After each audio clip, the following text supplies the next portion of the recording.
ये प्रशासन की घोर उदासीनता को उजागर करती है कि आज किस प्रकार से लोगों की समस्याओं में, लोगों के दुखों में प्रशासन मौन हो जाती है। ये बहुत ही चिंता का विषय है इस राज्य के लिए, इस देश के लिए। तो क्या लगता है कि ये उदित राज की जो परिवार इतने महीनों से बैठी हुई है, इंसाफ के लिए हर बार दर बदर हर लोगों को लगभग भटकना पड़ता है? देखिए, आज के दौर में इंसाफ बहुत ही महंगा हो चुका है। इंसाफ अब बड़े लोगों की जेब में सीमित हो चुका है। जो भगत सिंह कहा करते थे कि आज़ादी हम तो गोरों से ले लेंगे, लेकिन मुझे इस बात का डर है कि आज़ादी कहीं 10% भूरों के हाथ में टिक के ना रह जाए। भूरों का संबंध रसूखदारों से, आय से अधिक संपत्ति रखने वाले लोगों से, और आज भगत सिंह द्वारा कही गई वह बात, एक एक बात सत्य साबित हो रही है कि आज आज़ादी और लोकतांत्रिक व्यवस्था का स्वाद आम व्यक्ति नहीं ले पा रहा है। आम व्यक्ति आज भी प्रताड़ित है, आम व्यक्ति आज भी शोषित है, अपने हक हुकूक से आज भी वंचित है। आपका क्या प्रयास होगा जयराम सर? देखिए, हमारा प्रयास होगा, हम लोग अगले चरण के लिए अब आंदोलन की तैयारी करेंगे।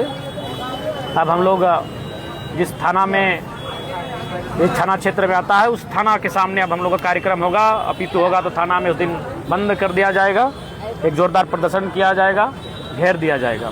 दादा, आपके आने से पूर्व आपके साथियों के द्वारा यहाँ बोला जा रहा था कि स्थानीय जनप्रतिनिधि अब विकलांग हो चुकी है, कुछ नहीं कर रही है कोडरमा के लिए, तो आप क्या कहना चाहते हैं? देखिए, ये तो बहुत ही आश्चर्यजनक है कि कोई परिवार अगर 30 दिनों से धरने पर बैठा है और उस क्षेत्र के विधायक, सांसद जो वर्तमान में केंद्र मंत्री के पद पर भी स्थापित है, अगर वो पीड़ित परिवार से मिलने का साहस नहीं कर पा रहे हैं, तो मेरे हिसाब से कहीं ना कहीं उनका मौन रहना, उनका इस कार्यक्रम से दूर रहना कुछ इशारा भी करता है। क्या कोडरमा प्रशासन से आप बात करेंगे मामले में? देखिए, मैंने बिल्कुल, अगर यहाँ पे बात नहीं बनती है तो विगत कुछ महीनों में जितने भी घटनाक्रम हुए हैं, जिनमें हत्या का संदेह है या फिर हत्या हुई है और अपराधी गिरफ्त से बाहर हैं, तो सारे विषयों को एक साथ जोड़कर विधानसभा में इस विषय को उठाया जाएगा। हॉस्टल में जांच के दरमियान में 12 जिंदा कारतूस मिला। सबसे घोर आश्चर्यजनक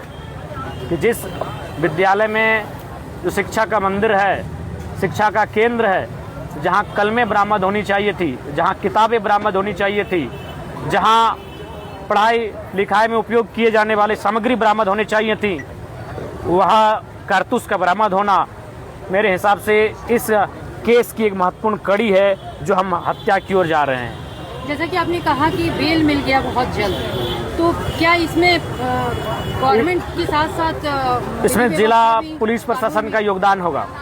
क्योंकि कारतूस का मिलना यानी आर्म्स एक्ट का धाराएं लगती हैं उस पर, और आर्म्स एक्ट की जो भी धाराएं लगते हैं उससे संबंधित जो भी केस बनते हैं उसमें एक लंबा समय लगता है बेल होने में, और जल्द ही मिल जाना इसका मतलब एक केस डायरी को उन्होंने कमज़ोर बनाया होगा।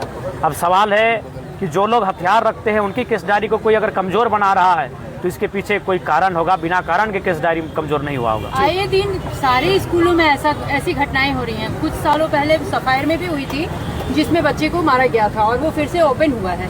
तो क्या अभी का जो स्कूल का ये घटना है, तो स्कूल में कोई ऐसी? देखिए, अभी बिल्कुल सबसे पहला बात, कोई भी चीज़ जहाँ लोग इन्वेस्ट करते हैं वो प्रयास रहता है कि उसकी आड़ में कुछ ऐसे भी कार्य हों जहाँ से धनराशि बहुत ज़्यादा मिले या जल्दी से हम धन उत्पन्न धन हमको प्राप्ति हो सके, और उसी क्रम में कुछ अनैतिक कृत्य भी करने पड़ते हैं, कुछ असामाजिक कृत्य भी करने पड़ते हैं, उस शादी व्यवस्था की आड़ में कोई काले कृत्य भी करने पड़ते हैं, और संभवतः इस प्रकार की घटनाएं कई सामने आ रही हैं। इसका मूल कारण है पूंजी जो लगा है, उस पूंजी को वसूलने में तो कुछ ऐसे कार्य कर रहे हैं जो हम सामाजिक नहीं कह सकते।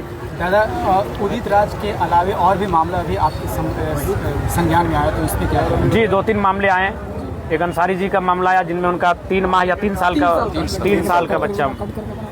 का बच्चा वह कंकाल मिला, मानव कंकाल, लेकिन अभी तक डीएनए से मैच नहीं हो पाया है।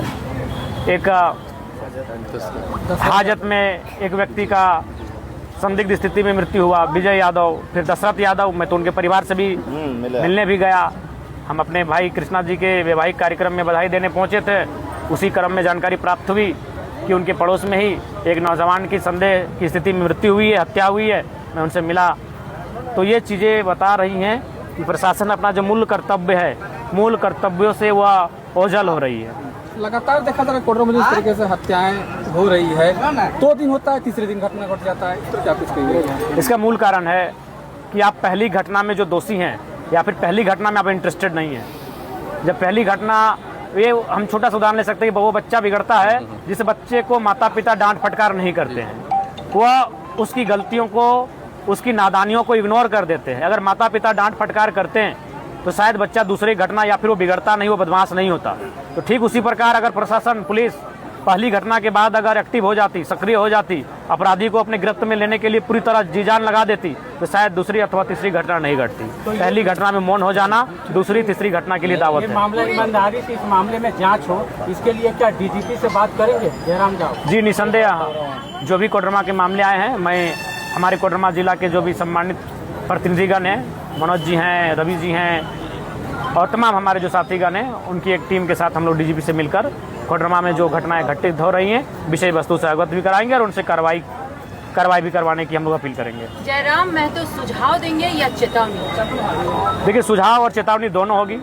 अगर सुझाव को अमल में लाया गया तो सुझाव होगा और नहीं तो चेतावनी होगी और एक जोरदार आंदोलन होगा। दादा एक और लास्ट क्वेश्चन, झारखंड में जो कंपनियां हैं उनकी लापरवाही दिन प्रतिदिन बढ़ते ही जा रही है। जैसे कि उरमा में ही, जहाँ पे आप पिछले बार गए थे शादी विवाह में, वहाँ पे एक सोलर प्लांट था, वहाँ पे एक लड़के की मृत्यु हो गई थी। तो स्थानीय लोगों की 10 लाख रुपया मांग था कि एक लड़के की मृत्यु हुई, युवा लड़का है जो PHU में पढ़ा है, उस लड़के को, और वहाँ पे स्थानीय विधायक जाकर के 3.5 लाख रुपये में उसका साठगांठ कर करके और निकल जाते हैं। देखिए, इसका मूल कारण ये है कि अभी वर्तमान में जितने भी छोटे मोटे उद्योग चल रहे हैं, खनन के कार्य हो रहे हैं, फैक्ट्रियाँ चल रही हैं, उसमें जो स्थानीय जनप्रतिनिधि होते हैं, अधिकांश का कहीं ना कहीं छोटा मोटा या तो शेयर होता है, या तो उनके किसी सहयोगी का होता है, उनके किसी करीबी का होता है, या उनके किसी रिश्तेदार का होता है।